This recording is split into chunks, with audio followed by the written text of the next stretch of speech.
Well, we are officially live at this time, September 20th, 8 p.m. Eastern Standard Time.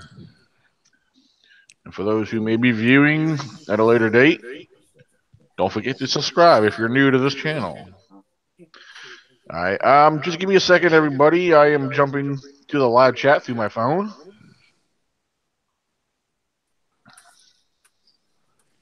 All right. Just give me a second, everybody. Ooh, yay! I jumped to 1,500 subscribers today. Whoa. I was two below that. All right. All right. Cool. We got people jumping on. All right. Okay. So for those who've been following these podcasts, we've had a lot of great discussions, and a lot of people are really enjoying these discussions. A lot of people are hearing all kinds of different views and whatnot, and people are actually kind of, I guess you could say, in a weird way, they're actually gaining from this. Yeah, some of them claim there's a little entertainment in there, which is cool. We like to have fun. We're laid back. We're not always serious. Um, so all these open discussions and everything, they do a lot of people good. It gives them something to listen. And What's he doing? so, what's that? Oh, okay. Sorry. Sorry, Oh, I got distracted. oh, okay. I thought you were talking to one of us. I don't know. I'm sorry. No, I'm sorry. My cat jumped up on the food. Get down. Oh, all right. Well, our last podcast was basically like it was a pretty healthy debate in open discussion, and so I want to get into a couple things, and I'm hoping Fred might help shed some light on a few things. Um, we've been talking about one of the latest things we've been talking about, and I'm sure we'll get into some other things later. Is Bigfoot language and Bigfoot having a language? All right, and I know Fred, you were just recently talking about that on your Facebook Live, and among other things we were talking about. One of the first things I want to ask you about, if you could help explain, um, we're going to talk about the Bigfoot language here in a little bit. But as far as learning the old ways, do you explain to everybody, like, when you say you learned from the old ways, what exactly is that you're referring to? All right, I tell people the information is right smack in front of you. Squatches leave information through the structures. You have to take the structures, match them up to the hieroglyphs of whatever tribe, whatever part of the country you're in. It tells you a story about the wars, the battles between the Squatches and the Native Americans, blah blah this, peace treaty and all that stuff.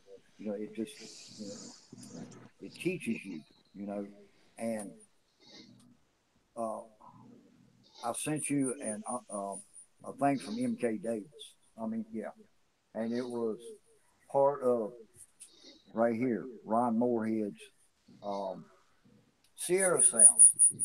Yeah, He played a part that I kind of, it caught my interest, And when I tell people to slow it down, there's a speed on your video that you can slow it down. And you can do the same thing with your audio. And when you do, you slow it down, you could hear a language. Now, a couple months ago, me and Connie was up here in one of our research areas, and she had a little female Sasquatch. She caught a picture of it, and she had a little round face. And when we was walking out, she said, "Iya." Iya is a native dialect language, which means "I'm your friend." It's Cherokee. Now, it might be different up there where Ryan Redding lives at. I think it's different through the Micmac tribes. Every tribe has a different word for the same thing. Like, "Hello, I'm your friend, I mean you no harm." It's Can't spoken do in it. different languages.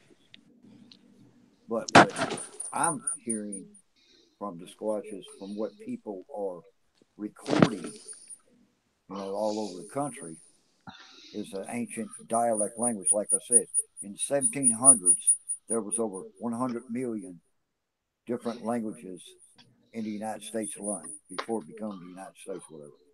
Now there is less than 30,000. All right. Think about the Trail of Tears. All right. Up north, they forced them on the trains. They forced them on camps or whatever. Dressed them like white men, cut their hair, made them go to school, made them go to church. And the main thing they forced them to stop was the native language.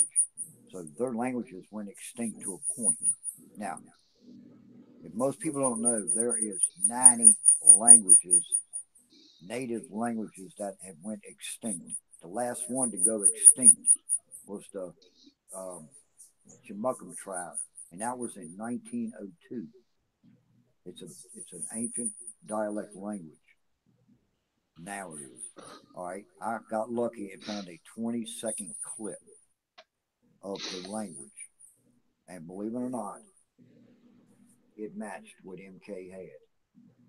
I can't say definitely at word click, letter for letter, but it sounded the same from beginning to end. And I noticed in my area of Virginia, they speak ancient Cherokee dialect.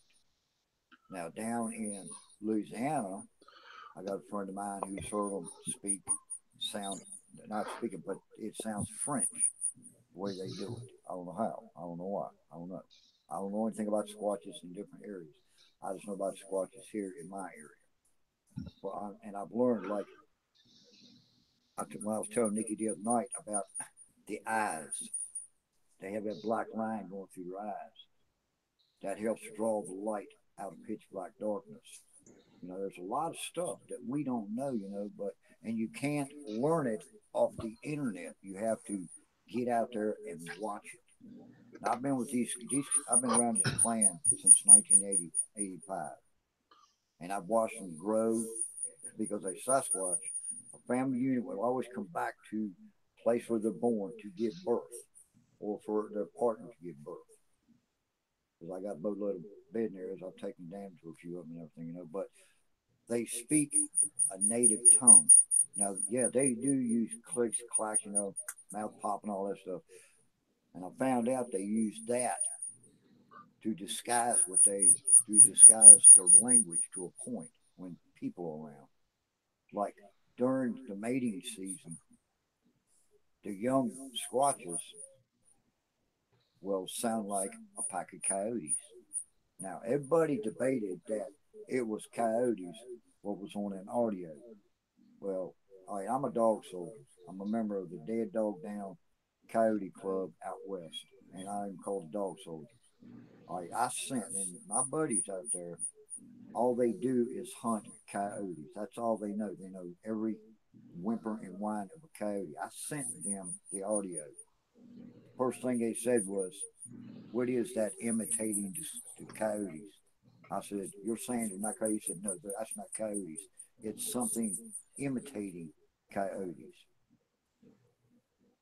But coyotes is a non-human language. Like everything on God's green earth has a language. From the bees up to deer, bear, turkey, squirrel, even all up to a human. We have our own language. The original English, if you ever listen to Ozzy Osbourne talk, he's British. He gets that, he speaks that British tone. That is the original English language. People didn't know. Most people don't know that. We get over here in the country, we just got redneck it and spell it out like we got it now, But there's a Yeah. lot of things that people don't understand. Anyone who anyone who listens to Ozzy Osbourne, you got to really pay attention because he's so burnt out. His Yep. speech is so smooth. Yeah, but that's the original British. The British language is the original English. Believe it or not. Yeah. And most people don't believe it. Didn't believe it. It's like like Christian. Now, I'm not an expert, but wait, I'm just learning. I'm just teaching what I've learned. And I got a native friend of mine in Washington State. And yeah, he's throwing me tidbits too. So he's teaching me what he knows. And this guy, this guy is very popular and very famous on the Bigfoot circuit. But I'll be right back. All okay, right. but I was told not to give his name out, so I can't do that. But he's the one that told me about when it comes to the lost language of the Sasquatch, as far as the dialect language of the lost tribes. Like I've learned, if you want to find out more about a extinct language, you can talk to a shaman, even though they are a medicine man or a woman, but they are raised and trained to and uh, understand and teach the old dialect ways and stuff like that. So, and that's the way I learn. Well, And yeah, that's kind of another question. I don't think I may have failed to ask you on one of the last shows. As far as the ancient language, um, how did you come to learn about the ancient language? it's not hard. It's common sense, man. How do you want to learn? Say if you want to learn French, you talk to a French person or a French teacher. They teach you the dialect language, like in my area, like in our area, even your area, Daniel. It's Cherokee dialect. Well, I there's So a learned. like, lot of different types of Native American Yeah, there are. languages in your Yeah. area. A lot on the eastern Well, coast. in my main area, there's Cherokee, but you go up toward New York, and you got the Micmac. Well, Micmac's up there next to Canada, but you got like Daniel, like Ryan's area. He's got, I think it's called the Land of 36 Tribes. He he took and he had to go through every native dialect in his area to find out which language the Squatches understood. And it wasn't the modern language, it was the old dialect language. He went through all of them and he found a language that the Sasquatches responded to. Now, I can't tell you what the language is. I have no idea what the languages are up there in his area. I just know here. And I research, talk to a lot of natives, and they teach me what they know to a point. And then we combine, and I ask about Sasquatch, and we start combining stuff together. And what it boils down to be is the languages that they're using are the extinct languages of the Native Americans. But there's no way for you to tell that, Fred. You don't know that. Can you prove me wrong? No. Nobody can prove anything either way Well, unless you. okay, maybe I can. There's a lot of languages that Native American Indians had for thousands upon thousands of years ago. And there's sometimes that even Native American people themselves cannot speak the language that the old ancestors spoke. Exactly. End of story. But they can understand it and Right? teach it. But But they we're can. not talking about them. I'm talking about Bigfoot. Okay, now let's talk about this. I I am walking a real fine line with Fred, and I know what he's saying. And there's some times when I actually listen to a lot of the Bigfoot language, the samurai talk that they actually had. A lot of it did sound like a lot of Native American Indian dialect. And then also too is that there is also it's a lot of mixture in everything dealing with a certain dialect. Exactly. But it's that real fine line, and whether you agree or disagree, it's like we can learn. Like right now, we can learn. We can make up our own languages here. We could say certain words and everything like that. Like I'll give you an example. When my cousin was small, he used to say "Kick King Bug Bay," and that basically meant he wanted to go to Dairy Queen. You see, they all can go over there and just make up or make a certain sound what they're trying to say, or let's go a certain way. But it's the way that Bigfoot interprets it. but I cannot say that Bigfoot interprets it like this. Exactly. Yeah, I think that made sense. That's what I'm saying. We can impose our ideas of what we think they're learning, but how do we know they're just not spitting stuff back like a minor bird or a dog repeating I love you, you know? I mean, it could be just repeating things that you go out in the woods and yell every day for 20 years. So you're That saying, wouldn't really be language. That would just be well, repeating. number one, how many creatures on God's green earth have vocal cords? Oh my gosh, you keep saying that. Yes, a human has vocal cords.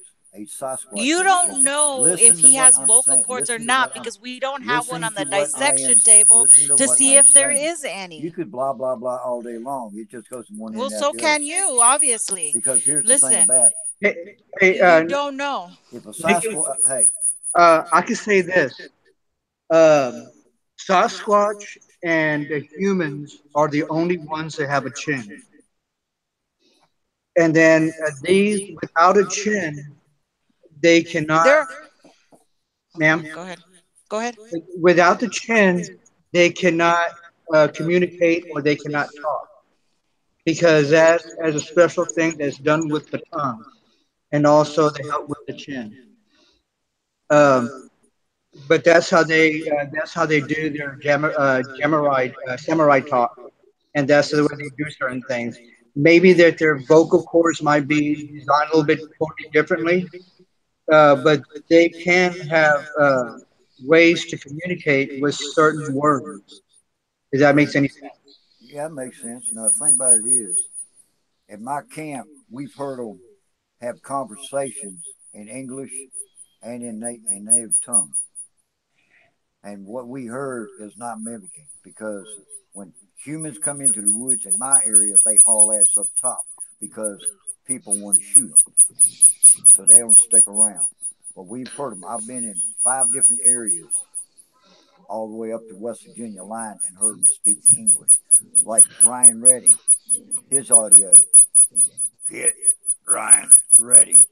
He spoke English, but it's rough.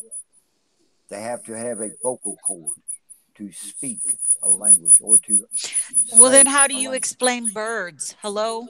Like parrots can speak and they're They just don't. repeating, but they can Yeah, speak they and are they can make it repeating. sound They are real. a Yeah, parrot. but they can still A do it. parrot. That's what I'm trying to A make my parrot. point. A parakeet and a minor bird.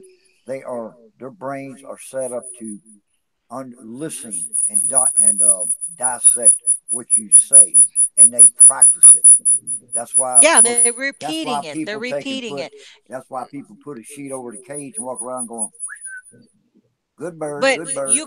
you can have tons of video of those birds all by themselves with nobody in the room and they will come back and say things. Yeah, For because example, they for heard. example, Polly want a cracker? Polly want a cracker? That's right. People say that all day long, walking around the house, and the bird picks it up. But all I can tell you is, Nikki, this summer, this coming up summer, bring your family down to here to Virginia and stay in my camp for one weekend, and all your questions will be answered. No ifs, ands, or buts about it. You will see them standing in front of you. You will see them running around. But that's what I don't understand. If you're seeing them all the time, every time you go up and you don't have one Have you ever heard photo. of? Have you ever heard? Let me tell you what. Let me tell you what I did one time, and this right here proved everything. We had one squatch left that was going to run through the camp or run by the camp to go to the back. Because what they do, they cross the road to go up on the mountain and they go for supper, if you want to call it that. I had a monocular in my hand, didn't even cut it on.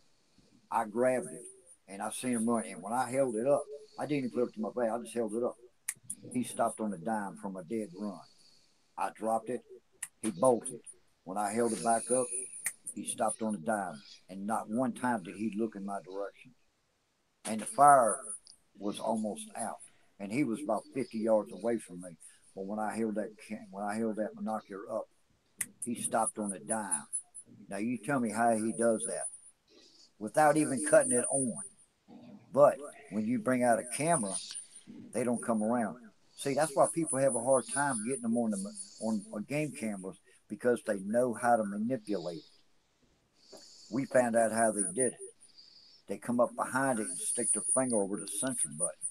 Why do you think people set up bait and they have it on photograph? And all of a sudden, they come back a couple hours later, and the face on and say, "Oh, we got something on film." They look it up, and 1 minute they see the apple or the bait. 3 pictures later, there's nothing. Now, how do they do it? They manipulated the camera. They can do it that way. But if you try to video them, they're going to run. They know what a camera is, and they don't like it. It's like if you take a picture of them, you're stealing their soul. So they're going to run. It's automatic instinct for them to do that. I've tried to video them at night with my phone sneaking, and as soon as I held it up, they were gone just that quick. Now, I cannot explain how they know that, but you hold it up and they're gone because everybody at that camp at night never even thought about picking a phone or a camera up. They were too busy going, So you don't have to. You can try and take a picture. You can try to take a video of them around a camp. You're not going to do it because the second you bring it out, they are gone. They are that intelligent. That's a fact. I've tried a million times. Connie's tried. We've tried every way to sneak a video or a photograph of them at nighttime in the camp. It does not work. They are too dad blasted intelligent. So you can say, well, why can't you do this? Why can't you do that? We've tried everything to get pictures of these creatures in the daytime. And Now, Daniel, he videoed a Sasquatch 15 feet in front of him in my area, sitting right smack in front of him. He didn't even see it. We didn't even know it was there because they hide in the open. It's like what John Two Bird said. He takes 7 students in the woods and says, "Is there a Sasquatch in here?" And they say no. He said, "Count the trees." They write down a piece of paper. They come back next day. He says, "There's a Sasquatch in here." They say no. He said, "Count the trees." They count the trees and said, "Oh, there's one missing." He said, "That was the Sasquatch." So Yeah, you try to take a picture of him and you ain't gonna get him. in the live chat, somebody was asking, why don't you try placing a hidden camera and let it stay on record at all times? We've tried. We put one in the tent with the door shut, with the screen open, and had it sitting in the back with a blanket over it. Didn't work. Daniel, there's some times also where where you're in the woods and you know that there's a Bigfoot around there. The thing is, again, how you would know is that having that real strange feeling that you're being watched. And Yeah. then you come up there and you put the video camera or any type of camera up there. You know, he knows what you're doing already. He's going to avoid everything. And then there's sometimes also too, the best way to do it as well is when you go into the woods, and if you don't feel that feeling, you know, what people feel to make the mistake is that they normally put one camera on. You know, it's like Fred said, is that they manipulate the camera from going to the back. A lot of people have also, you know, even scientists that I work with as well, actually had photos and evidence that they actually uh, do stuff from the back. They would tap it with a stick. They would throw stuff at it, try to make the cameras trip, you know, just to turn it on. Yeah. And the thing is, if you notice some of your photos, they would actually put something in front of the camera. Once it snaps a picture, you're going to see something that you haven't seen in front of that camera. That's the kind of game it's playing. See, he's trying to make sure that he knows that he's a lot more smarter than we are, and that's to him is just a game. I talked to so many people about that, and to me, it sounds like they're just playing a game. You know, I mean, they're just that smart and that intelligent. There's even times where I even started putting barbed wire fence around my T post and actually putting my camera up there just in case if it gets close, some of the hair could rub off. But I haven't had no luck yet, finding hair on my cameras. But it's Right. something that I got to try differently. Yeah. So, you know, I I agree with somewhat with Fred, and I agree also with Nikki. Again, it's that real fine line. Fred investigates a totally different way. I do. I investigate a totally different way. A lot of people investigate their own way, and that's the way. And then once we get together, then we'll go over there and say, well, did you try this? Did you try that? I got reactions like this. I got reactions like that. Because let's get with photos. I personally cannot photograph something in the woods and say that it's a Bigfoot when I personally don't know in myself that I'm not 100% sure it is a Bigfoot. Uh, just like a photo I took a few weeks ago, looking at this thing behind a tree when it turned out to be nothing but a shadow, Right. thinking that it was a Bigfoot hiding behind a tree. There are some people that respond and say, "Oh, that's a Bigfoot," blah blah blah, but it's actually not. I could not be 100% sure calling it something that it's not. I cannot go into a photo and circle it and say, "Look, here is a Bigfoot up here," and then all of a sudden, it's nothing but a green man on a tree, for example. Some of the people that know what a green man is, just a face on a tree. Um, but let's say for recording sounds. There's sometimes I don't know if you've ever heard of two bobcats fighting, Oh yeah. and it actually sounds like a Bigfoot, but it's actually not just by the way that they both start fighting and stuff, start growling at each other. Every animal has their own total different ways how to call or mating season. I kind of wish that y'all were out here just listening to Rachel cats and say mate out here. They sound just like Tasmanian devils. So everything is dealing with what kind of researchers that we are. And, Right. I personally can when I go into the woods, I come up there and I rarely do this. I rarely teach people my technique. Actually take them to the woods and actually show them certain things. I come up there and I'll look for different types of birds. I look for different types of food supply, not just not necessarily for Bigfoot, but for wildlife seed. And or that's the kind of stuff that I look for when I'm in the woods, or listen to sounds, or the migration of the animals. So that's what I look for as a researcher. So I mean, every researcher is different. Oh Fred's yeah. different, Nikki's different, you're different. Michael Cook's different. I mean, there's so many people that are different that do certain things and just not make it wrong. I Right. mean, everybody has an opinion. The opinion may not be right to some people. A lot of people may not agree with it. And it all depends upon the researcher. I come up there and I call it the way I see it. And if it's a Bigfoot, then I'll say, hey, it definitely was a Bigfoot. I know what I saw. It was definitely a Bigfoot. I saw it on two legs. I know what it was. But everything depends upon the researcher. Oh yeah. Now with what you said, I definitely agree. And like you said, everybody's different. And right now, with us sharing opinions, which a lot of people I think they get confused with opinions versus facts, and then you got speculation because when you got speculation is also opinions. Everybody's each personal opinion versus based off of the possibility of, well, this might be why, but again, all these thoughts and ideas, uh, it's, to me, yeah, it's still all speculation.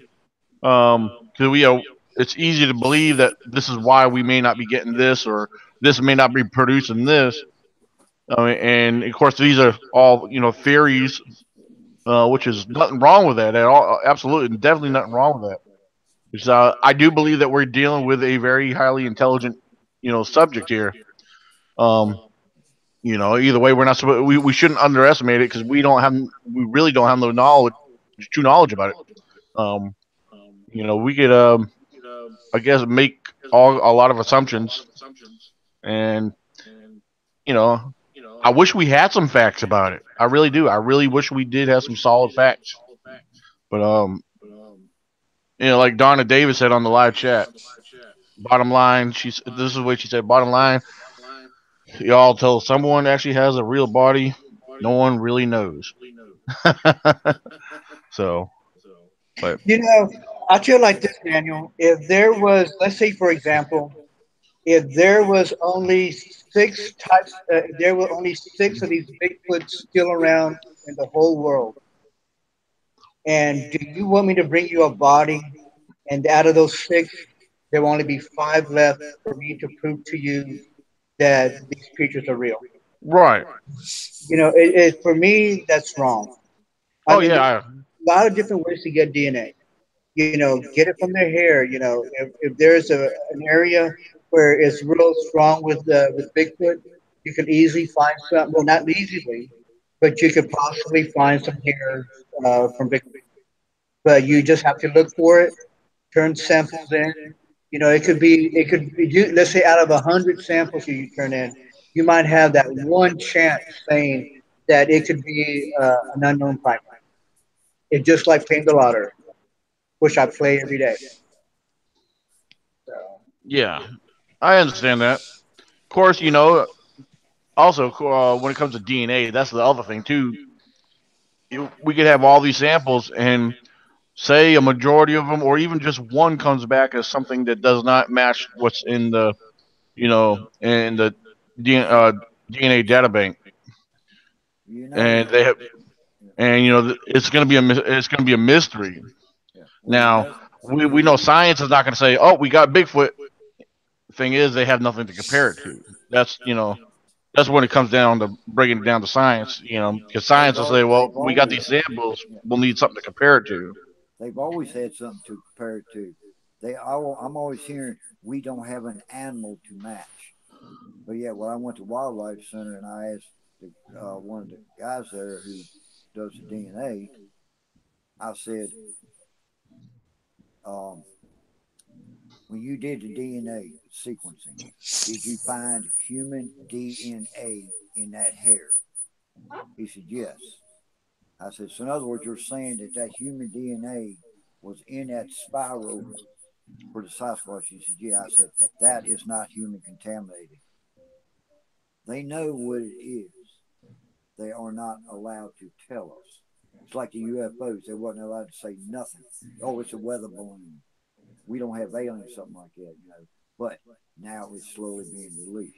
The time is coming where the government will start living, giving little tidbits about the creature coming out slowly. But when I talked to a DNA guy, and they said that the human DNA sequence is in the Sasquatches, that tells me everything I need to know. They are human. From what I got from 1991, said 98% human. That's all I need to. That's all I need to hear because when they Uh, said when I Fred, heard, yeah, was this when you got this? Do you have the documentation saying it was 98% human? that's what it said. Because I went to National Institute of Health in Rockville, Maryland, where I was a government contractor. I come back to my area and I found hair, blood, and saliva in a birthing bed and took it back and I give it to him. I said, do me a favor and do this for me. He said, what is it? I said, I don't know. I'll tell you when it's done. And when he did, he handed me a piece of paper and he explained about the sequence. He said it's 98% human. Yeah, Fred, do you still have that paper? Man, that was in 1991. I wasn't the cleanest person to have a clean car in years. Wow. I tell you what, Fred. I I don't wish know, I did still have it. Fred. If it was me, it's like this for me. I have just about when, when something significant like that, uh, something that's dear to the heart, uh, in which I have a lot of stuff that is totally dear to my heart, and a paper like that would give me God, would give me It's like the something holy. Yeah, it's through like the Yeah, it's Holy like the Holy Grail. Grail. But the thing about it is, I'm not, at that time, you didn't talk about Bigfoot. You didn't even mention Bigfoot. Yeah. So, I read it. I threw it down the floorboard, and I forgot all about it. Wow. Because my friend Dr. Mr. Robbie, and he actually has Daniel seen the photos of these pictures that he had about the Bigfoot house, and this thing has been uh, in albums where he's like in kid with kid gloves and says, you know, when you go to the Bigfoot meeting, when you go to Virginia, you can show them. Just don't take no photographs, but these are mine. These are my babies here. And for me, it would be like, ugh, losing something that precious. God, it's just I uh, mean, I like wish I would have losing the kept Holy it and everything. Grail again. I wish I would have kept it and everything. But back then you didn't talk about it. I was curious of what it was, and that's what it was. But Wow, I never released any. I never released this until a couple of months ago. I've had it hidden. I've kept it to myself since 1991, and I decided, well, it's time to let it out. I couldn't stand it no more. wow, So that's why I have the attitude I have when it comes to saying that they're an ape, that they're gigantopithecus, that they're this, they're that, the other. They're not. They're human. 98% human. That's why I say they have vocal cords to speak like us. It's rough. I grant Well, you so that. do chimpanzees. Chimpanzees cannot speak. They can sign language like hi, how are you, and stuff like that. They can do that. Yeah, but they share a lot of our DNA. That's what I'm trying to say. Oh yeah, they share a lot of DNA, but yeah, but that doesn't mean that they can speak. You only need a 1% difference to create a completely different But they do not animal. have vocal cords like we do. They have vocal cords, but it's different, yeah, different design. That's it. chimpanzee. They're 98%, 98 point something percent next to us, but they're not. Of course, that doesn't make them equal to us either. Exactly. But yeah, but with what you were saying, Baltimore, about the um, like I have pictures I have of cast because there's some tracks I have found that I never got to cast, but I have pictures of them, which I just wasn't in didn't have the material or wasn't in a position to make a cast of it. So I keep pictures or collection of my findings. Because to me that's even though a track may not be big and special to some people, but that's like an exciting find for me to come Oh yeah, across right, these. it is. Yeah. So I keep them in my own little portfolio. Along with some interesting looking structure. Miscellaneous things I come across I think is fascinating. And to me, that's kind of like keeping a portfolio or a folder or something of your trophies as whatever how you want to call it. But to me, those right. are my mini trophies. But yeah, I agree with you. That's something that Yeah, yeah. Because should have been cherished.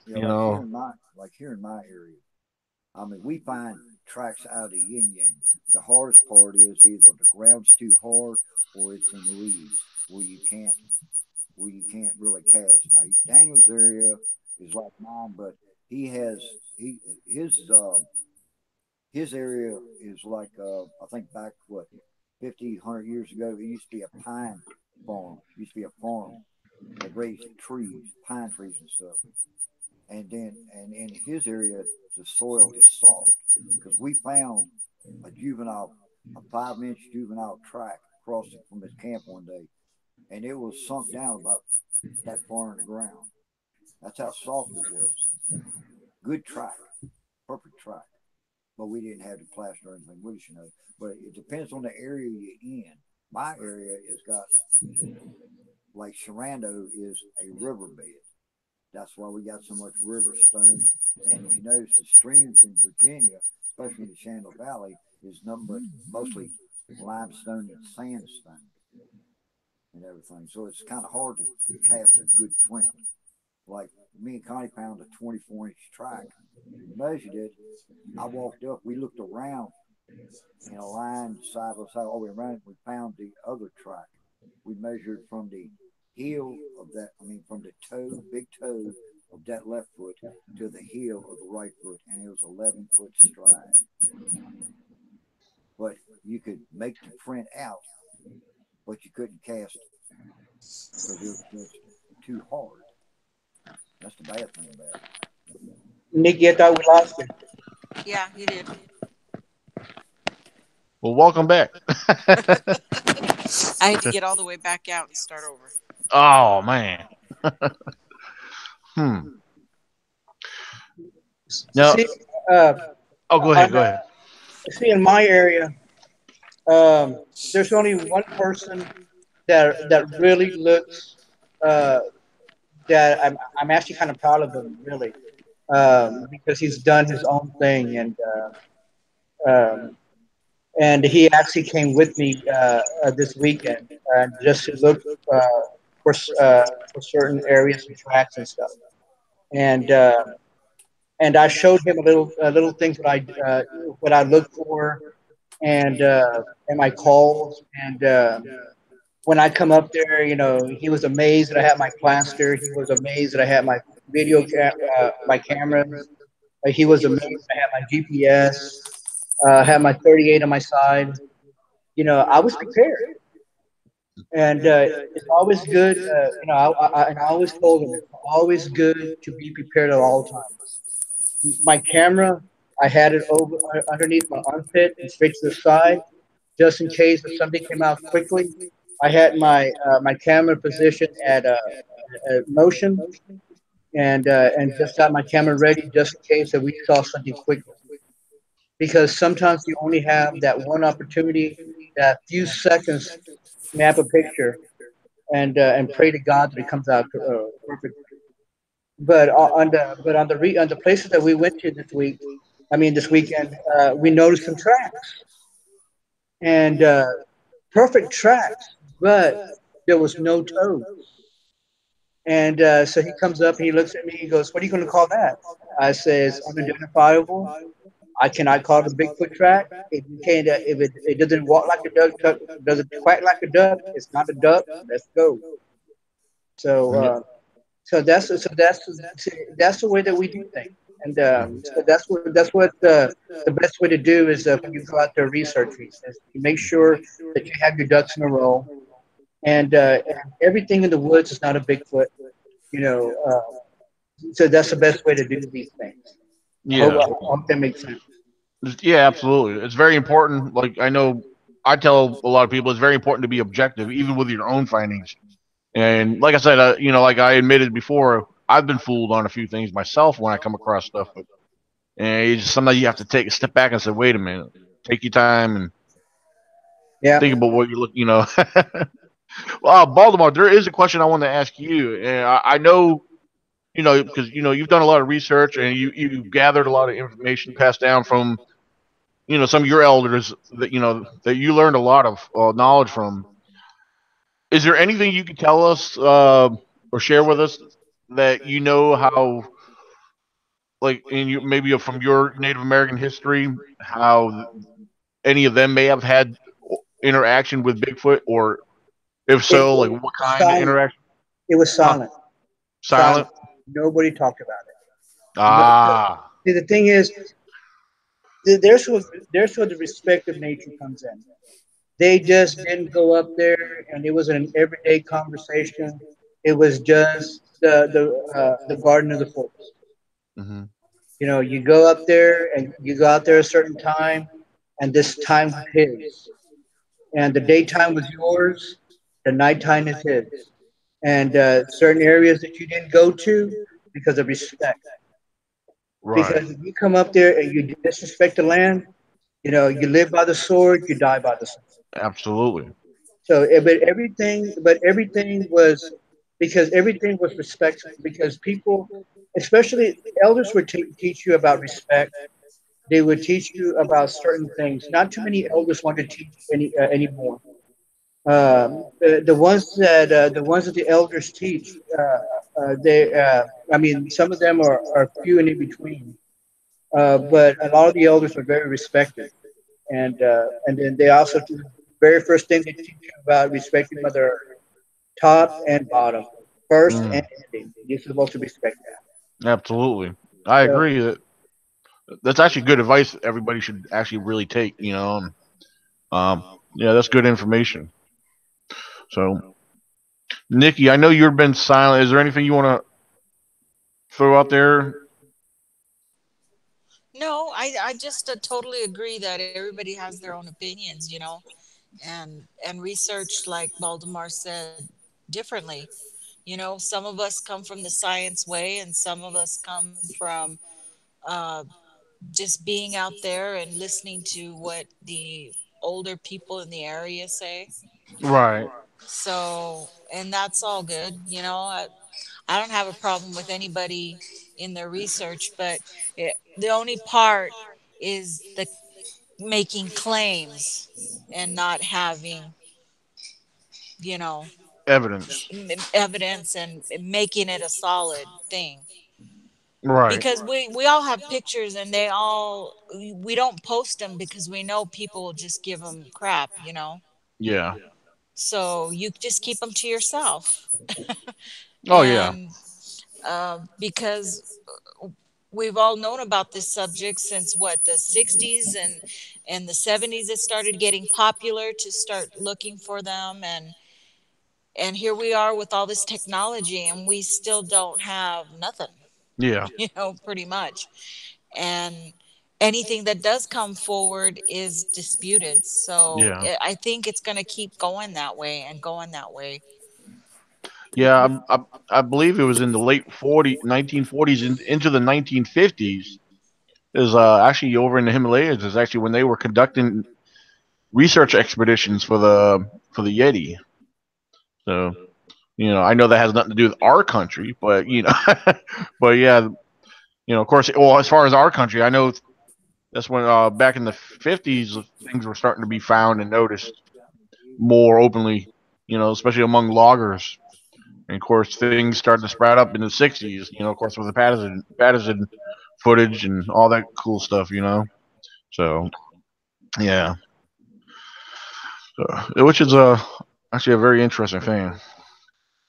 Um, all right, we got a question. Bobcat Wong has asked it. I asked it at least twice that I know of on the live chat, but but he wants to know anyone's thoughts on UFO and Bigfoot connections. I don't I'll know try, if it, all right, I'll go for it. I'll, all I'll right, I'll I'll do this one first. all right, cool. And again, it's just a theory. It's a hypothesis. You know, this is what I think. We hear of human abductions all the time. Right. There's stories about it and everything. You know, if aliens can abduct humans, I cannot see why not they could take up a Bigfoot or even take up a dinosaur. You know, back in the day, if aliens been around, I'm pretty sure they've been around since the dinosaurs, and take away all these other creatures like that. I wouldn't be too surprised if they have their own special uh, place for these things. I don't know. It's just a theory. It's just a thought. You know, just just talking to y'all.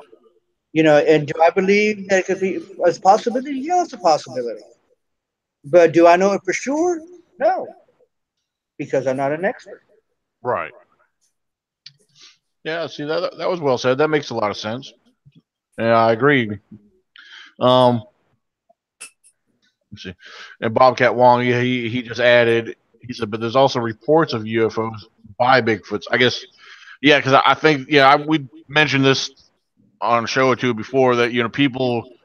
I think that's where they're connecting Bigfoot, and you know, for those who want to, there is people out there that dwell on that theory, which I'll, you know, I think I stand with Fred because I think Fred will, agree that we don't. I know I personally, this is me personally, I don't believe it. I don't agree.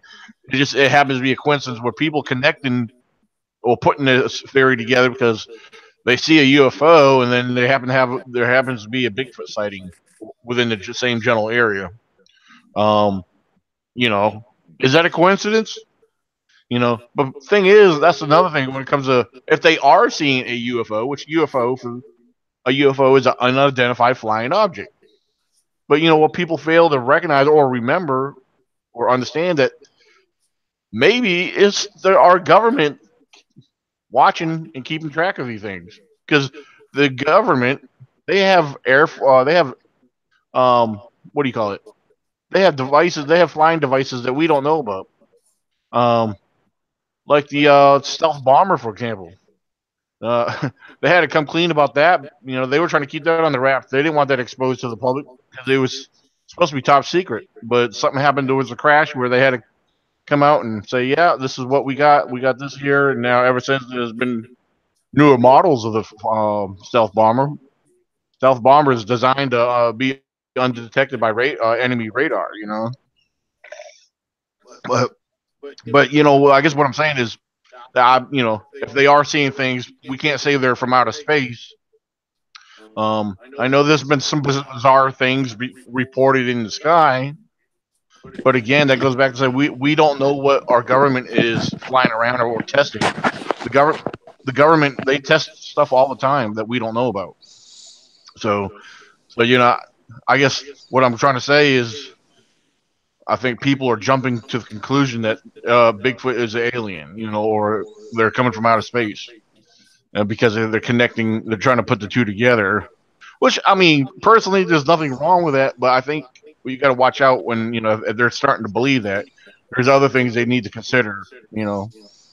Uh, Daniel, so I don't think that they'll, we'll probably be dead until they prove something like that. You know, right, because the answers are so far gone. I don't even know if they will ever have a clear picture of Bigfoot. I'm pretty sure that they will. Our technology has been improving here tremendously. oh Uh, yeah, but the thing is, again, if we could find something, because I told my guy this, uh, my little researcher like this the other day, you know, and it made sense, when I was talking to him and everything. And I was going, he goes, something? He goes, he was telling me a story when he was walking and he heard the thing, Bigfoot walk or whoever was doing the walking. And he would take like 4 or 5 steps and he would stop and then he would hear something like take a step. And every time when he would walk, it would walk. And so I said, you know what? It goes, there's times that people don't pay attention. But the thing is, what they're doing, what Bigfoot is doing, he's actually paying attention and watching your every move, studying you. So you want to study him. He's actually studying you to see what you do because we could be so unpredictable in the woods. It's like when y'all go to the woods. When I normally go into the woods, I go a few yards and I stop and I listen. But there's some people that just keep on going and keep on walking, just looking for movement. But sound is also very important. So that's yep, why there's sometimes, again, the researchers, my research, what I do, maybe 10, 15, or maybe let's give it 3 years from now. Somebody is going to do stuff a lot more better than I will. So, and it is, so that's why it's always good to go down over there and teach somebody, hey, this is what I do in the woods. Okay, try to do better. yeah. You know, yeah. Well, back to what you mentioned earlier is as far as when we were talking about needing a body and you believe that it does not need to be I believe in not killing one myself. But there's some whack jobs out there. There's people out there that that say, oh, if I see one, I'm going to shoot it. And then as far as that show Killing Bigfoot, I don't know how serious that show was. I never really watched it. Um, Well, as far as Bigfoot goes, do you believe that Bigfoot should be protected? Oh yeah, Daniel. I'll tell you like this. I'll tell you like this. When I saw mine for the first time, if I would have had a gun, if I would have had a gun, if I would have gotten and put my gun right on him, no way would have put that trigger Yeah, because it is so human like. It is so human like, and I cannot see anybody do something like that to that creature, that animal, whatever you want to call it, and just take the life just to pick up my collar and say I actually shot it. Here's my proof. yeah. And to me, that would be a cowardly way of doing things. Oh But, yeah, but if it was dealing with, I'll give you an example. I have my 38 on my side, and if that thing came at me and was attacking me, this is totally different now. I'm fighting for my life now. right. Absolutely. Totally different thing. Yeah. See, now I agree with you. Yeah, I agree with you 100% on that. I really do. But yeah. But remember, there's some people that there. We live in a depraved, sick world. There's people that don't care, and the thing is, there's people that will do that. But so in order to protect them, you know, I believe that it's very important that we should try to help prove their existence. Which we're beyond believing. We know, but of course, you got skeptics and you got other people that want to believe. You know, and so I guess that's part of a lot of what we do as researchers. We like sharing our findings and throwing out pieces of the puzzle and letting people observe it. It's like, okay, this is what they're finding. Let them. We're trying to put it together, but you got the armchair researchers, which I do have a lot of respect for armchair researchers, people that don't get out there, but they observe from what we throw out there and we share on the internet. And believe it or not, I've actually gathered some awesome information from people that don't get out there. They'll question a lot of stuff because they want to understand things, what we believe that they want to know, like, okay, what's this stick structure, what's this formation, and I'll share with them what I believe it is and what it could be, and so they'll take notes of these things, and just like Fred does the same thing, and so his viewers, my viewers, everybody, they're gathering this information that we're all throwing out there, you know, and so you'll be surprised about the information that you'll get from armchair researchers. They'll mention something, they'll give you an idea to something to consider, and me, I'll make notes of it, and it's something for me to look into, part of the research. So, but I do believe, like you also had mentioned earlier that you believe there's other ways, and I believe this too, that there's got to be another way without a body to prove the existence. And I actually asked the individual. He was actually on one of our shows a few years back. Uh, Dr. Haskell Hart, and it was way back regarding the Mel the Ketchum situation. But one thing he made clear that he said, if you're out there, because we asked him a question. He said, what if we ever come across a remain or the remains of a Sasquatch, like a body or something? Um, he's like, and we want to collect DNA. What, how could we do that? He said, well, you want to definitely document, video, record Right, while you're collecting what you're collecting. That way, they're seeing what you're collecting, what you're collecting from, and then that way they're gonna, they may be able to use that to distinguish apart from other things, and say, hey, this is what he's got laying in front of him, because besides hair, they said if you find a whole body, take fingernails, anywhere where DNA will be heavily collected. Blood, blood is very important, good, So, and then besides videotaping, take camera angle shots, all that good stuff. So yeah, there is other ways of, I believe, like such as that, if that ever came possible for anyone, you know, because I do believe that would be a holy grail to come across a body, right. but then the thing is, I think after collecting what I did, I would respectfully try to hide the body. You know, because if the wrong, I believe if the body fell into the wrong hands, you know, it would not ever be exposed anyway. You know, even if you try to share it publicly. I've once heard people say, take the body and drag it in front of the news station. They would be all over that in a heartbeat. You know, so. But I don't think I would attempt it if I was alone because what if the body? What if it just died and then there's others around? There could be a lot of consequences for that. But Bobcat Wong says mountain monsters found the grave site, then got screamed at by something.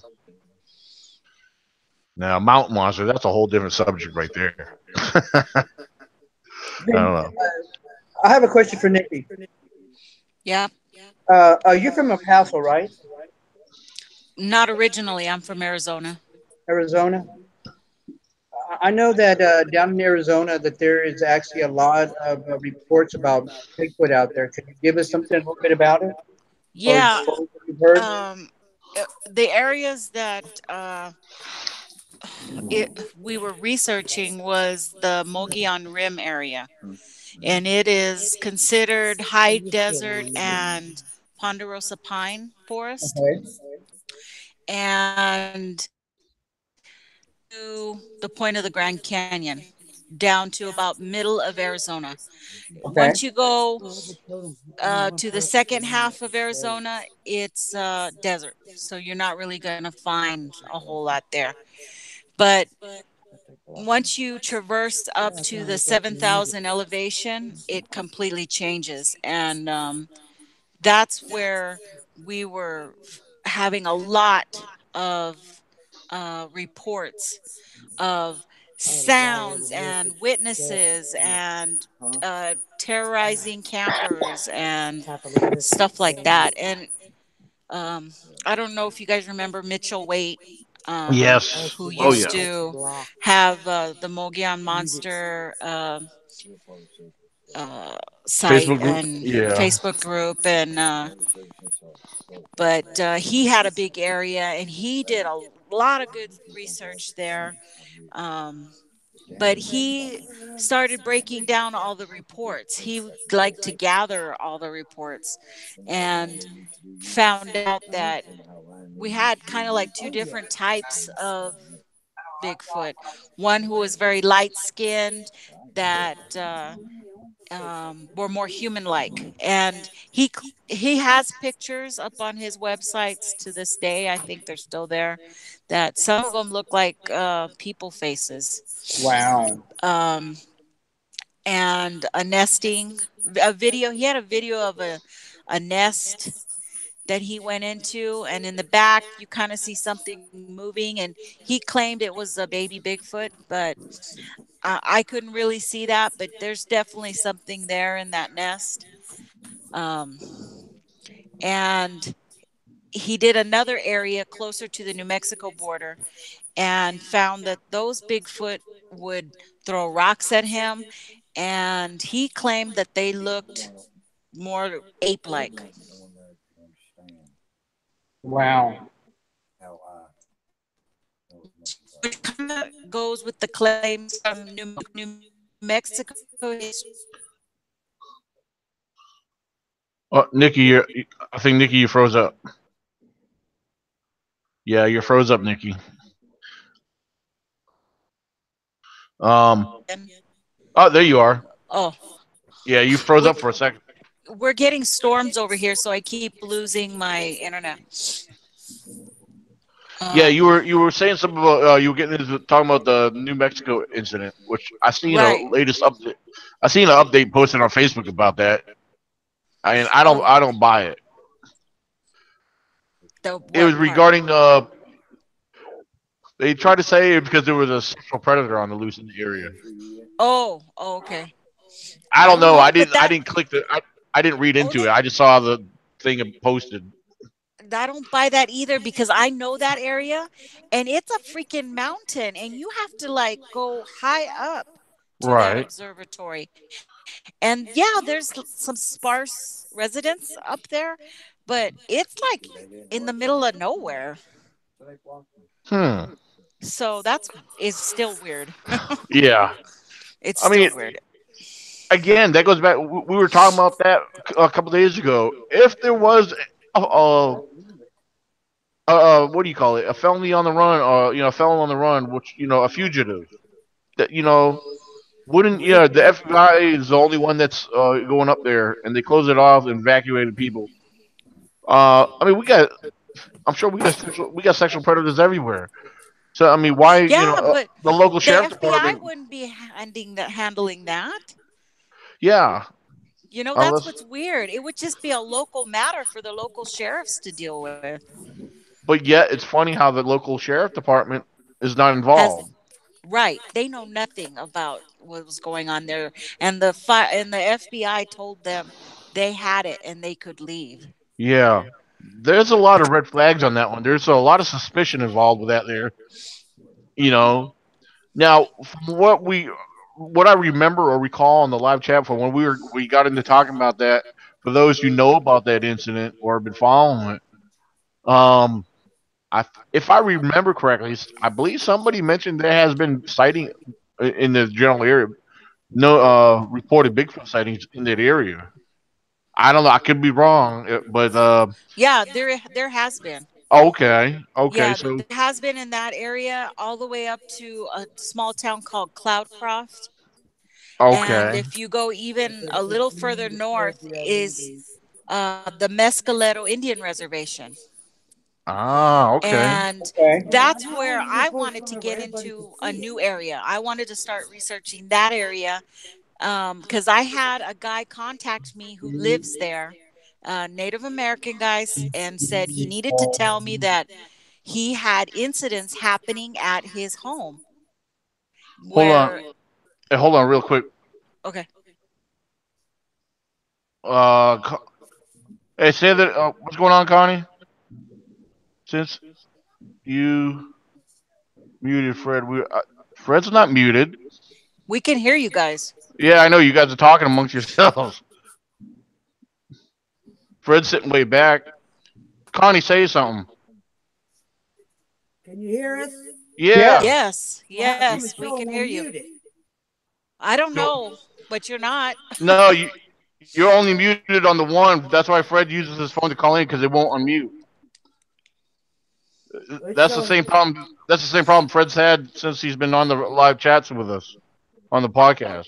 Oh well, we didn't Yeah. know. We thought he was muted. We just Oh no. Nah, you guys got two windows open up because one is yeah. muted Well, I and had opened up on the phone because the uh, audio on the camera won't work.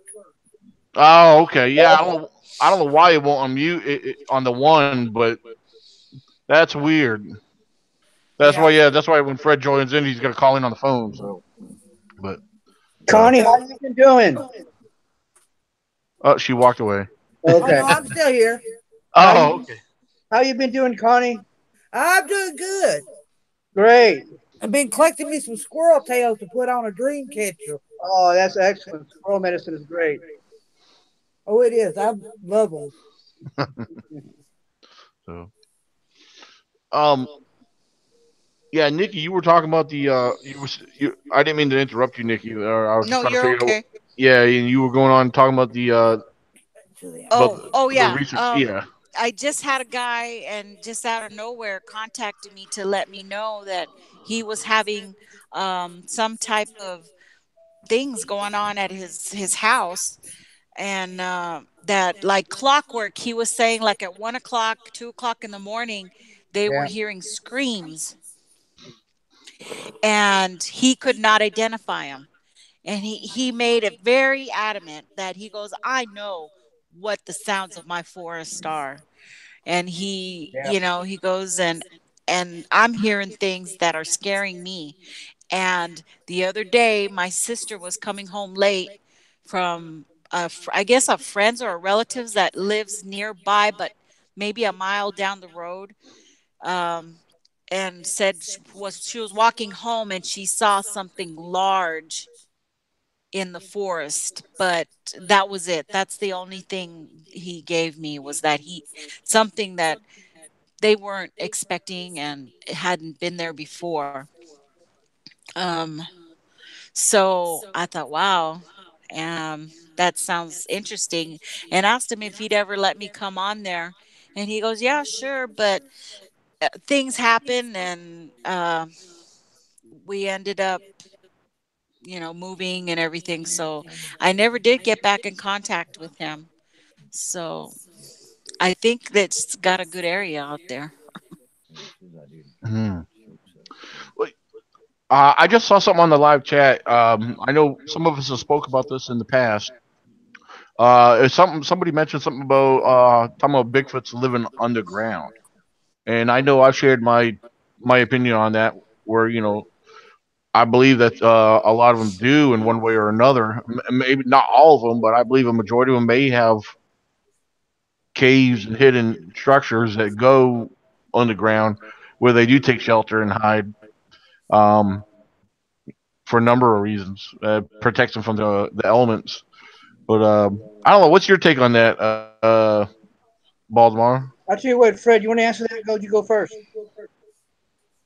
huh? Go ahead and go first. If About Bigfoot, Bigfoot living underground. Here in the valley, we have, as you know, the Shandor Valley is a gigantic volcano. It's about 10 million years old. And we have a lot of cave systems here in the valley. And there are some caves that go from the Augusta County side underneath the parkway to the Nelson County side. So, it's hard to tell, yeah, like Daniel said, here around our area, they use them for getting out of the elements. Now, where they actually do they actually live there? I don't know. But I do know that the Squatches in this area, this region here, migrate.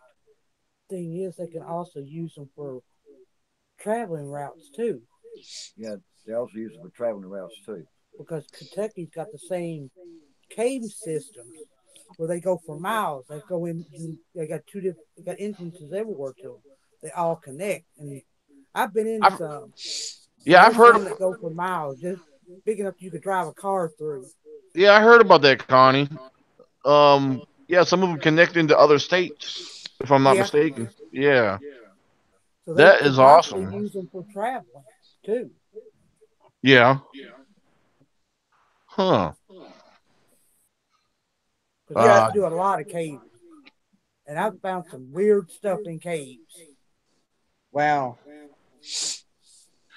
Because down here in B County, we have a lot of caves down here. Oh Uh, yeah. Normanna, Texas is the lowest part of B County, and there's a lot of caves out here. Some of those creek beds drop down two or three, between 3 to 4 stories deep. I mean, and sometimes these places that nobody has ever been in or explored, uh, because of the terrain is so bad. So, I mean, they could be hiding anywhere. Yeah, See, down here also, we tend to forget, the shelters also for this Bigfoot, instead of being on the ground, they're on top of the trees. Because we have a lot of oak trees down here. We got giant oak trees out here. And that they could easily sit on top and just watch us just go by. yeah. yeah, you'd never see them. Yep.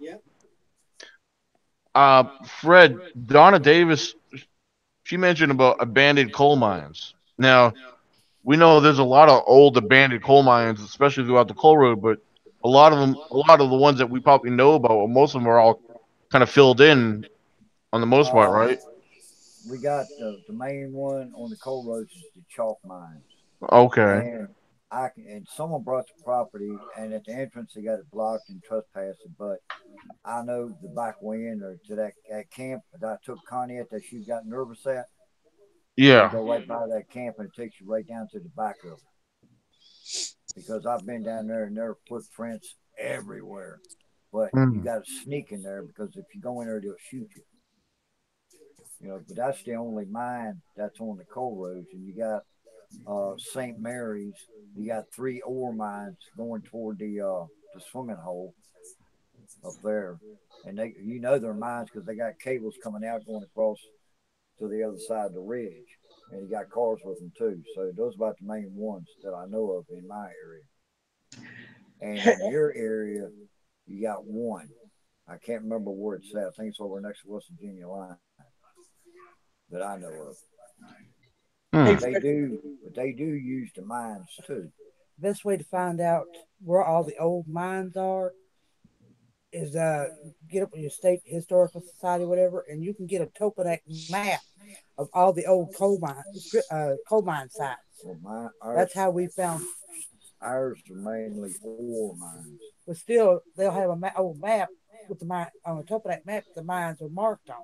Yeah, Connie's right because on I've looked up on a geographical map too, where it shows the land layout and the elevation areas. Um, there is actually markings on them. If you look, they're very small, but Yeah, they do point out where the mines are, and they do show them around the coal road. wow. So yeah. Hey, I have a question to ask you, Fred. Are there? I know there must be tons of abandoned houses or barns or old structures in your area that nobody has been in there for years. That's And I'm pretty sure.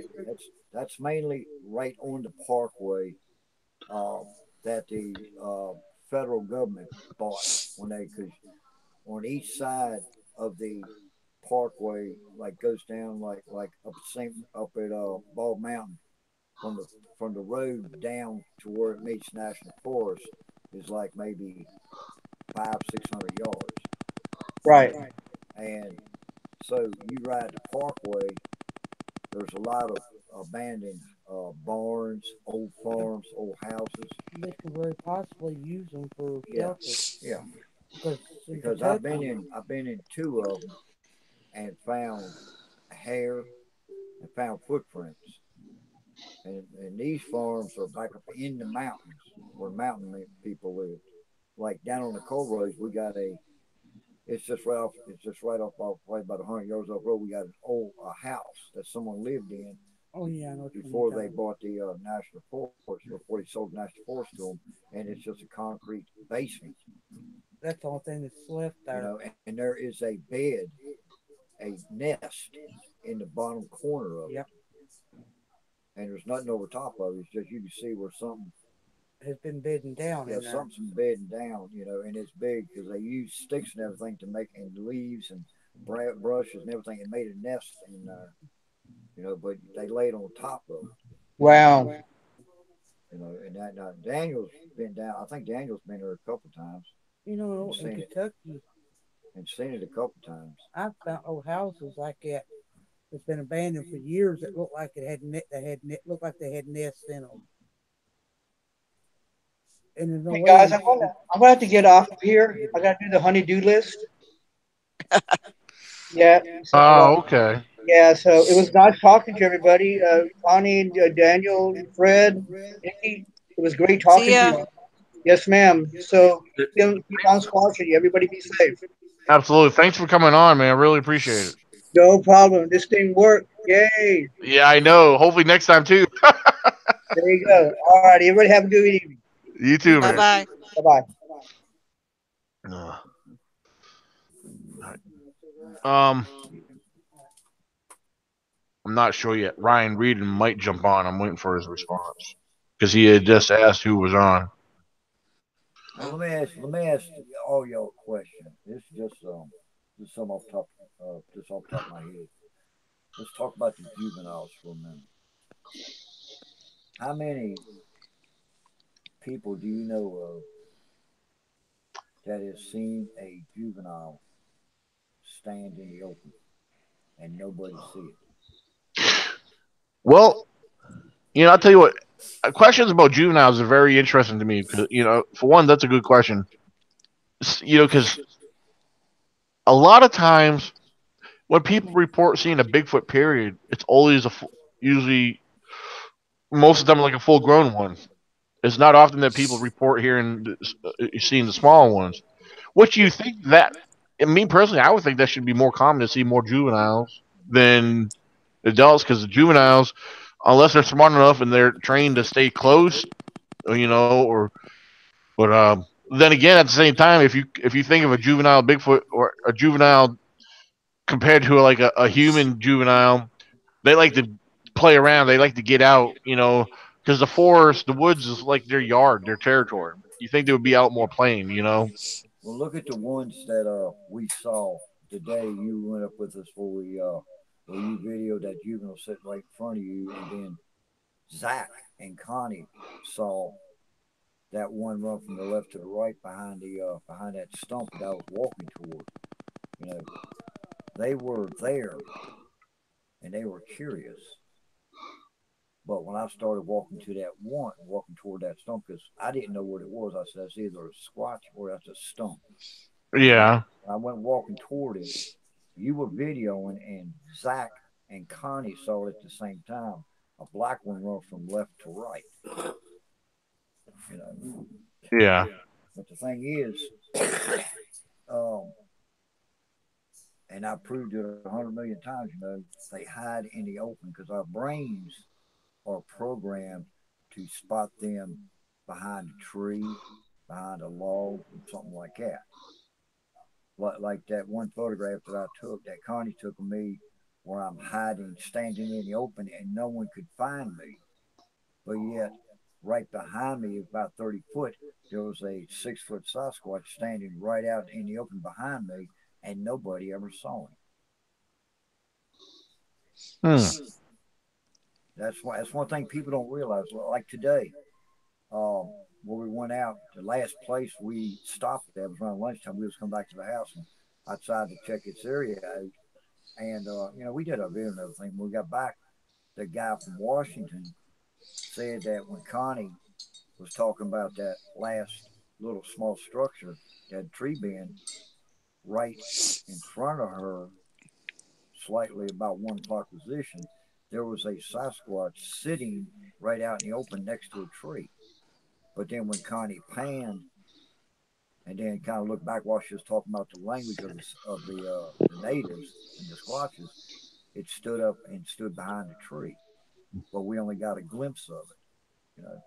So we don't know if that was an adult or if that was a juvenile. You know? And he was right on the edge of a field. We was like 35, 40 feet from it and never saw it because he was sitting down.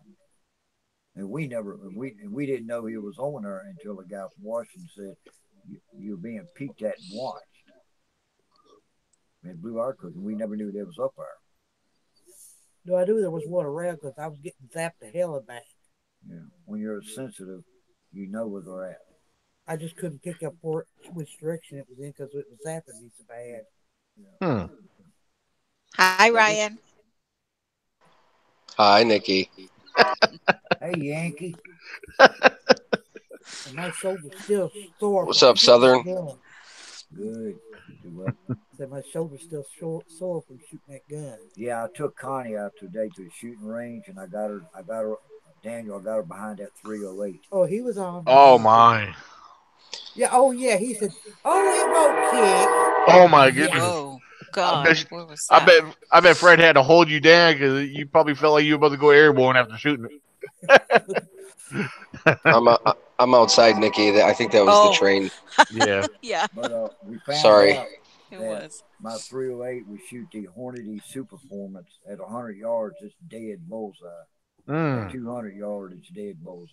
So You got. Hornady's the best bullet. Yeah. that's what I. Yeah, we'll see. I bought the Hornady reload. I mean the lead loader for 308. Now I just got because I had the 203 stuff, but I had stolen. So now I got a 308, Yeah. and I got to build that back up. But I still got about 500 to 600 rounds of 243s left for Connie's gun when I get it for her. So where were You you? still Were got you at more the too. Augusta Springs shooting range? Yeah, Oh, okay. we were It's kind of lucky. Oh. funny. It's kind of funny you're talking about shooting and stuff. Today I had something kind of crazy happen. I went out to put up, my last tree stand in the spot for hunting. We open October 1st here in New York, and a buddy of mine goes with me. We get the stand up, got it against the tree and everything, and I'm putting the ratchet strap on. Off to the distance, like you could hear something like crashing through the brush, like we were being really quiet because I didn't, I don't like to make a ruckus when I go in the woods. And like you could hear this commotion, like something was walking, and I was like, shh. I told him, and he's looking, and I'm looking. We didn't see anything, but about 10 minutes goes by, and then you could hear like what everybody says are wood knocks. It went pop, pop, and I looked down at him because he was standing on the ground, and I said, "You heard that, right?" And he's like, "Yeah." So it was quite interesting. So I don't know if we bumped something around or whatever the situation was, but it was it was intriguing to know that they were still in the area. Are Mm. they there during? I know they're going to be there during bow season, but when black pattern rifle comes in, I know they migrate or leave. Now, in your area, you research and hunting, and do they are they still there or do they migrate and leave? Well, I got a funny feeling most of them leave because that's what I've kind of witnessed. But I think that there's one male that That kind of stays stays back in the area, and he the like one that calls gets that out. he calls it home like for the winter. I don't know why, but Yeah, the because rest seem to move. yeah, because we got one that stays. I've been seeing a past couple of years. I've been up there at Mill Creek, and I've been running into him. And this guy is big as a Volkswagen bus. Yeah. Did you just say Mill Creek? Yeah, Mill Creek Reservoir. That's crazy because I hunt on Mill Creek in my area, and that's right what I'm talking about, right? That's weird. Yeah, 'cause we got a big reservoir, and there's a trail that leads up on the right side of it. You can go on the back ridge, and there's a couple caves back there. Now, the owner of B&R Grocery walks his dog back there every day, and he's done admitted to me he's done seen five of them standing at the entrance to that cave, but he will not tell me where that cave is exactly back there. Hmm. There's a And his question for dog, you, Ryan. and his dog is Sure. used to it. Yeah, Bobcat's asking, how far is Allegheny Park from you? Allegheny State Park is an hour and 20 minutes roughly. There's a lot of sightings that get reported out of the Allegheny Forest, um, all through that area actually. But a lot of people don't like to talk about it. I mean, usually it's a farmer or somebody camping or hiking, and you know, but try to get the information out of them is like pulling teeth. Yeah. But yeah, we got one that stays in the area all winter. That's that big gray one, ain't it? And he's big and gray, yeah. Because I saw him last year. I know Daniel's got a couple up there that stay around up in there. Because Daniel, his research area bounces right into West Virginia. Yeah, there's I'm not sure what's been going on back there lately. Every time, like especially, there's been a lot of commotion, a lot of stuff going around behind the camp area there. I've been finding a great deal of a lot of bear sign, a lot of fresh bear sign. But of course, what stands apart from the bear sign, I actually have been finding some tracks. Let me. When Saturday when me and Brianna was headed back there to go set up my trail cameras over there by where I have my ground blind set up. I showed Brianna something I found about a week or two before, and I was actually surprised it was still showing. But in one of the game trails back there, I happened to notice it before right before I got to it. I said, Brianna, I said, you see anything right down the ground? She said, yeah, right there, the big track. I found that 2 weeks ago, and I'm surprised it's still there. But it was about it was big to her, but it's about 14, 15 inches. But it was right there in the game trail. You could see a good portion of it outlined, from the imprint. But that was just one of the few that I actually found over there. A couple I actually found were down by the dry creek bed that were. It looked like it was a partial trackway because you could see there was like I noticed there were like three steps that I was able to make out. That was like a couple weeks ago. But but then if you go further back, yeah, there was a lot of there's obvious bear sign back there, But yeah, there's been some stuff going on back there, which I was actually kind of impressed to find. So I got a question for you guys. So, during your research, have you ever taken like a brief period of time off, or still went in the woods but stopped actually actively looking for Bigfoot or Sasquatch?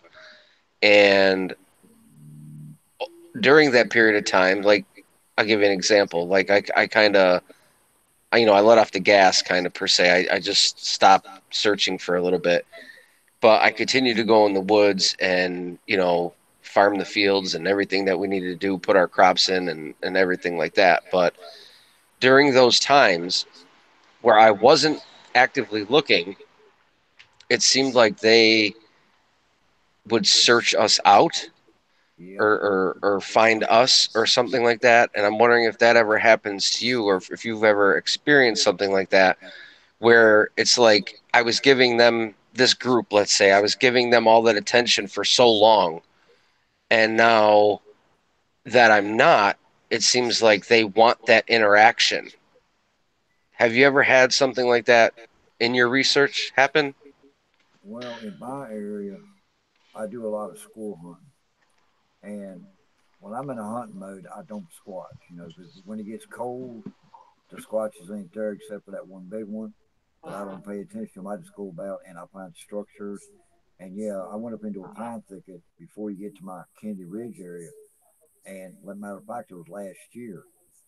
I went up in there and I was hearing tree breaks. I was hearing knocking, but there was only one up in there doing it. He was following me because, like I say, when I go squirrel hunting, I don't pay attention to it. I am solely squirrel hunting. I am not researching. Yeah, but you stop to think.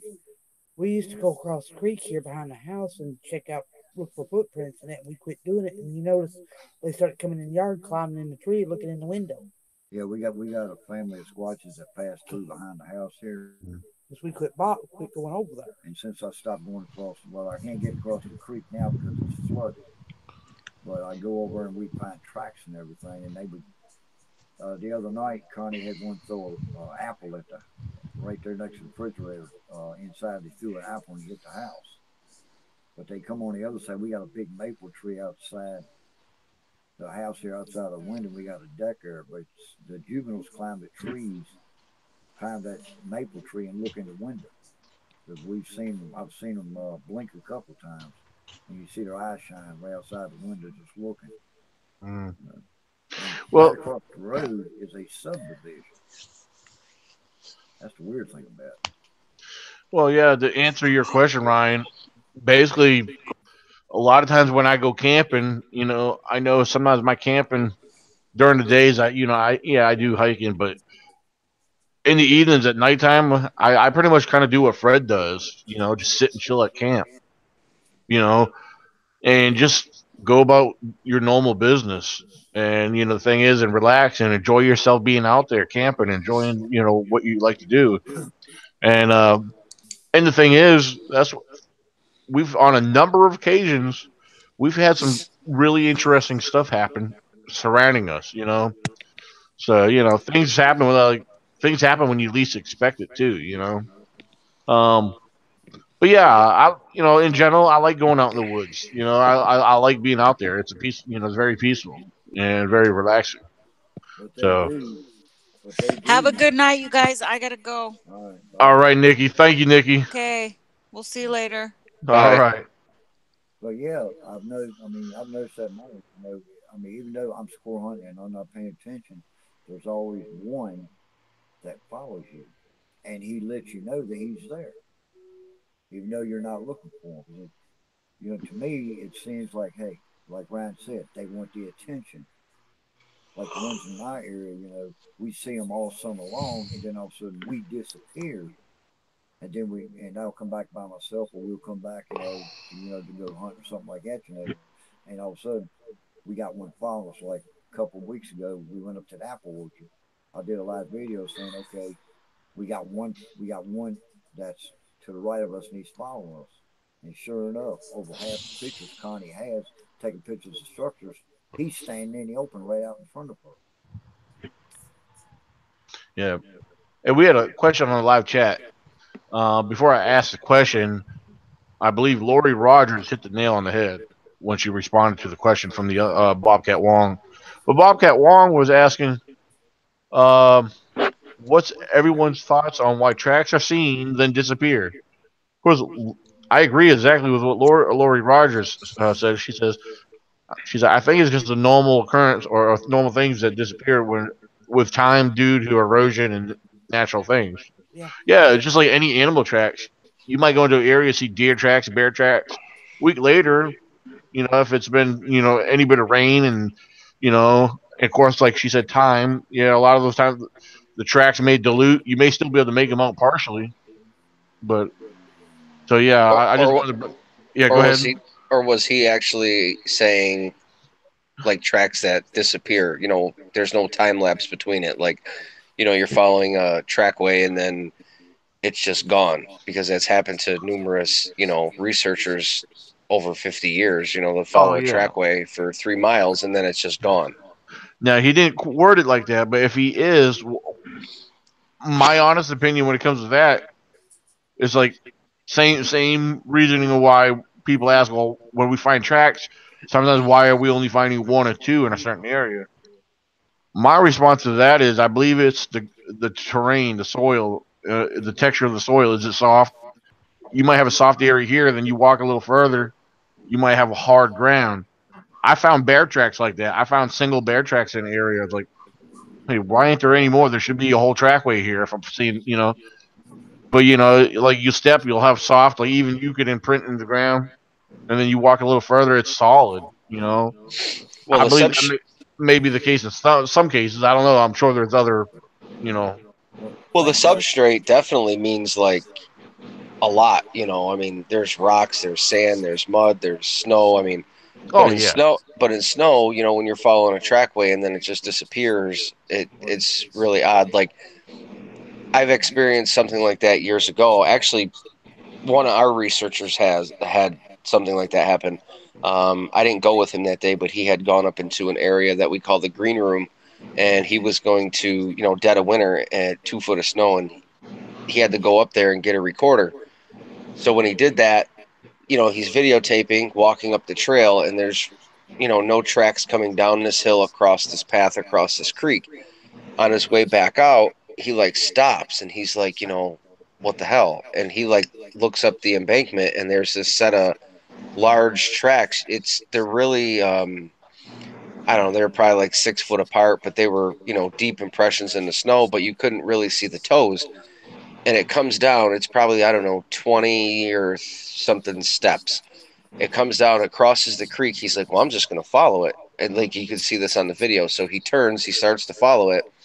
And the weirdest thing, like, it goes up the embankment, goes around a pine tree, and on the other side of that pine tree, it turns to deer tracks.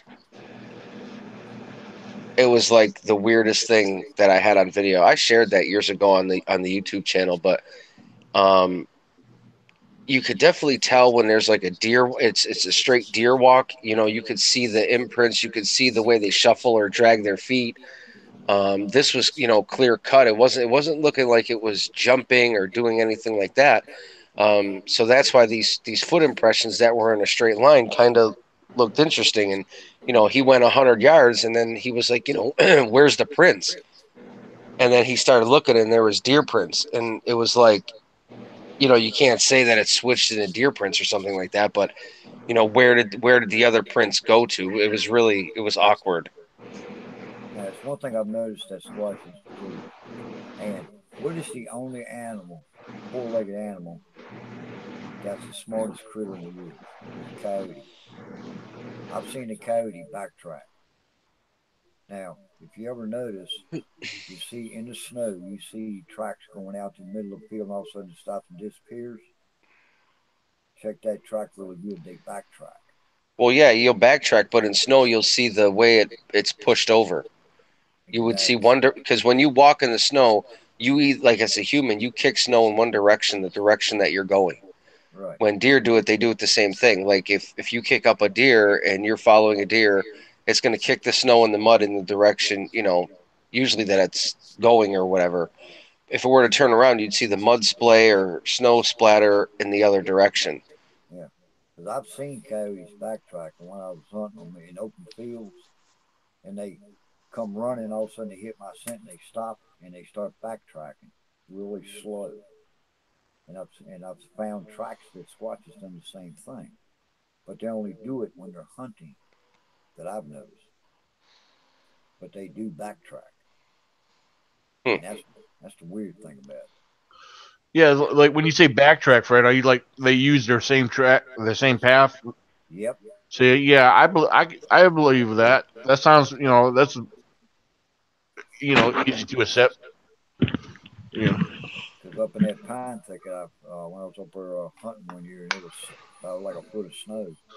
I had one follow me, and I stopped up there. He was like maybe 40 yards behind me, and I stopped, and I sat there. I stood there, and he backtracked back into the thicket and laid down. And when I was coming out, I seen tracks coming out, and I seen them go back in.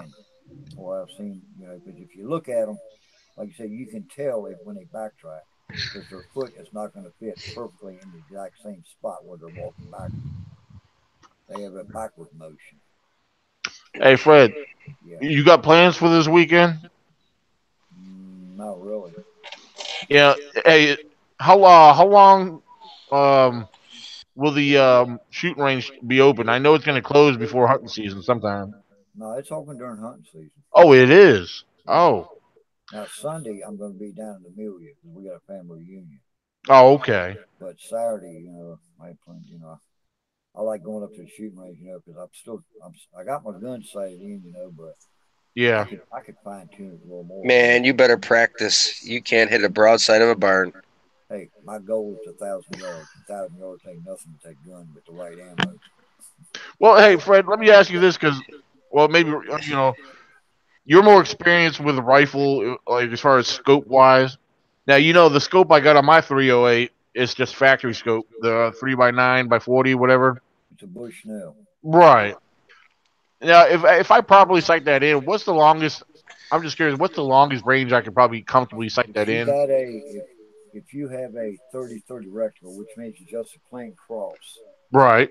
If you, well, I remember, you sight it in at 100. One Yeah. inch, 4 clicks is an inch. Okay, so you can use your 30-30 rectangle, and you can go up, say 4, 8, 12, 16, 20. You can go up 20 clicks and be at 600 yards, 500 or 600 yards. Oh, okay. Now, Basically, what I do, I shoot a 270, and I got a 4x12 by 50 or 60 on it, whatever it is. And if I sight in at 100, I usually go 2 to 2.5 inches high on my sight when I sight in. what are you shooting, 130 or 165? 130. All right, 130. So You I'll are at at 270 with 130 grain because I used to have a Browning A-bolt medallion. And if you sight it in 100, your accuracy, if you have a 30-30 reticle at 600 yards, you put the crosshair right level with his back and you hit him in the heart every time. a 270 is a really flat shooting gun. It is. I've actually killed a deer at 420 with it. Yeah. Um, so I know what it does, but I don't. 1 in 200 I shoot. Like I said, if All right. what I've learned is if I sight in at 2 to 2.5 inches high at 100, at 300 I'm dead on if I'm using that reticle. But what I just recently did is switch to a mil dot. That's So what I do. now, Yeah. yeah, so the mil dot will hit me out to Now, 600 with no problem.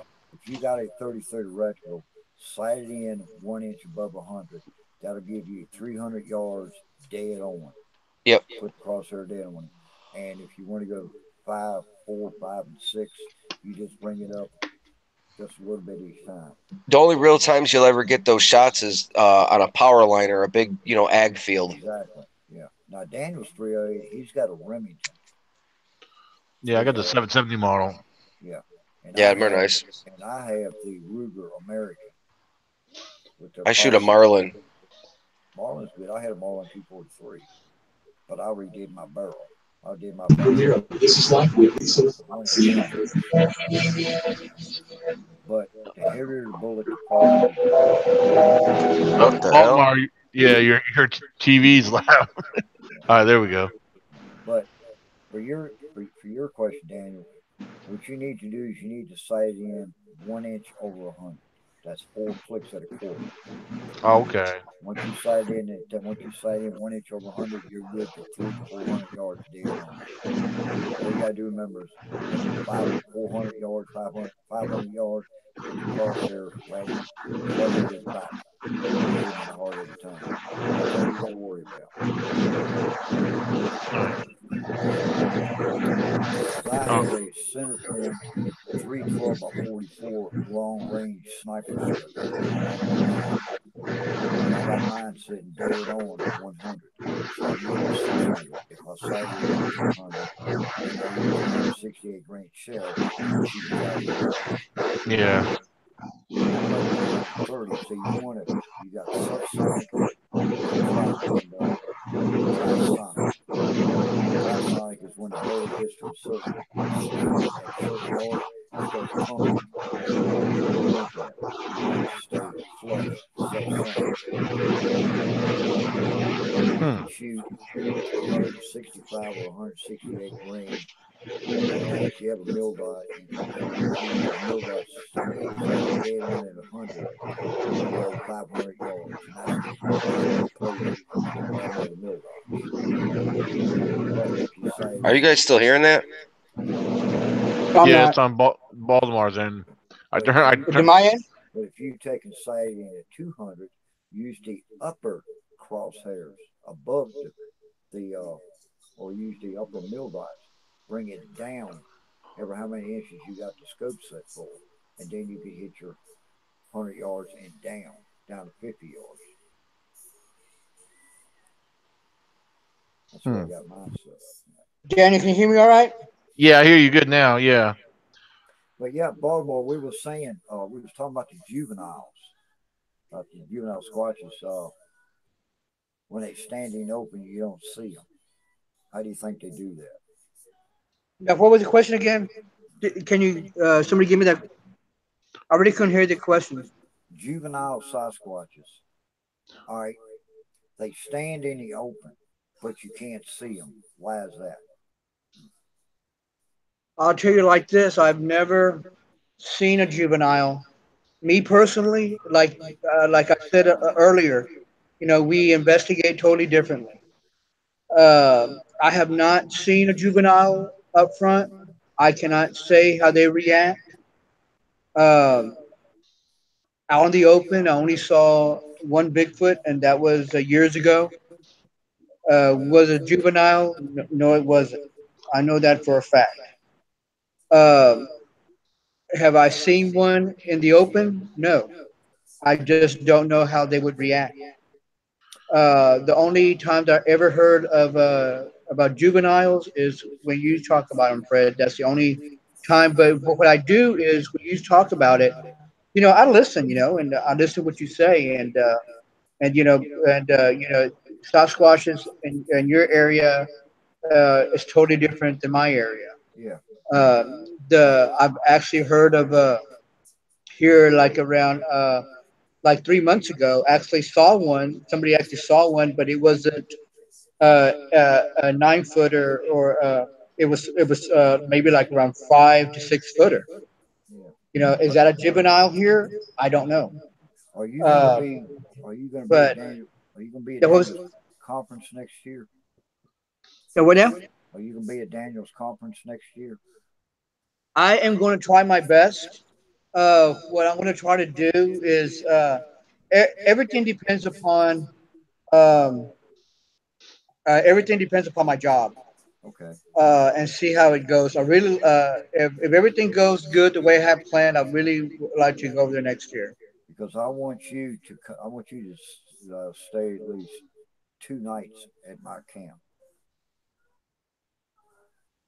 Yeah, it's like this, Fred. It's like when I like the only times when I could possibly come down would be on on a Saturday and Sunday, and that would probably be at the conference Yeah. if I do decide to go.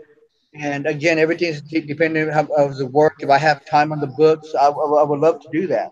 Yeah. The area that I saw with Daniel's area, I was over there researching and I was looking at that little water area that y'all had, and I was looking at it and I said, man, he goes, what I would love to do to go down, walking down these creek area and to see what I find. Oh yeah, they're awesome down there. Yeah, and food supply. I mean, it was so abundant. You also have a lot of root supplies there that was totally amazing. I don't know if y'all were too familiarized with them, but I surely was. Um, but everything depends upon timing. He goes, it's like this. It's like if somebody wanted to go Bigfoot researching with me here, I would have to go through a lot of red tape. I would have to contact ranch owners and stuff like that to give me the permission to go down there. Yeah. And but sometimes it is so difficult. We don't have no state land down here, especially the area that I'm at. We're on the mercy of these ranchers. So, Yeah. I can so see like I that. said, I wouldn't mind going over there. Yeah. Hmm. I don't know. But like I tell people, a lot of people, came to the camp at night, and they was, I guess they was expecting not to see anything, but about 10:30, the whole camp was surrounded by them. They had juveniles standing out in the open. There was squatches walking up and down the creek bed. There were squatches walking all the way around the camp, and people were going goo goo gaga. So the people who come to the camp that didn't believe it, they believe it when they left the camp the next day and everything else. But I tell people to come to camp, and like Ed asked me on that interview, he said, "How was the big night hike?" I was like, "I don't do night hikes." He said, "Why?" I said, "Because why do I want to? Because if we go out looking for them, you won't see them." But he said, "In our camp, the reason that we're lucky is because they cross the road and go up on the mountain behind my camp. So they cross right there where our camp is. And that's why we see them. And they hang around, piddling and fly around for a couple hours, and then they go on back, and we don't see them anymore for the rest of the night. Daniel, did you shave? I was just about to ask you if you guys recognize me. Yeah. Yeah. But yeah, Yep. I mean, whenever you can get time, you can have off. Whether it's a conference or not, just come out. Hell, even if it's just for one night. Perfect. I won't mind doing that. I had a question for Ryan. Is Ryan still there? Yeah, Yeah. he's here. He's just muted. Yep. Hey, Ryan. I was online for a little bit, and you told a story, and I thought it was pretty fascinating about your buddy and the snow. And it looked like some certain tracks that were there, and then all of a sudden it turned to a deer track. Yes. I got a question here. What kind of trees were around the area? Any idea? On the right hand side of the creek, it's nothing but your standard pine. On the left side of the creek, the region it was coming from, some maples and mainly saplings. How big were they? Any idea how big the maples were? Oh, I mean, I'd be guessing, but 20 inches around. Some big ones, but the saplings. There's a lot of small saplings in the area. The tiny ones, but where Right. the maples um, run on the back side of it, there's. I mean, they probably were logged 40 years ago, Okay. so I'm guessing 20 inches. Takes 40 years of growth. Right. Do you think that could hold like something that weighs like 600 pounds?